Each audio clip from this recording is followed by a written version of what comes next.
Իսկական տղամարդը պետք է լինի խանդոտ,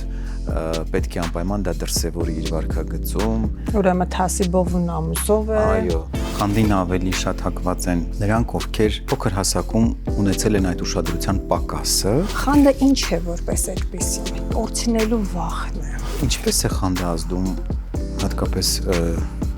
զույգային հարաբերությունների վրա։ Տանջվում է խանդողը, որ ինքը ունի այդ հոգեվիճակը, ունի վստահություն, ստրեսի մեջ է ինքը հայտնված։ Ստուգիչ հարցեր, կասկածելի ակնարկներ, որոնք ստեղծում են արդեն կոնֆլիկտային իրավիճակ։ Անձը դառնում է արդեն իսկ բռնարար, արգելանքները սկսում են շատանալ, հոգեբանական վիրավորանքները սկսում են շատանալ, նվաստացումները։ Դե խանդոտ դա չի թողնում, որ կարճ շրջազգեստ հագնի։ Իրեն թվում է, որ եթե կարճ շրջազգեստ հագավ կինը, հարևանի տղամարդը կարող է սիրահարվել եւ իր կնոջ իրենից տանել։ Գիշերային զրույցներ։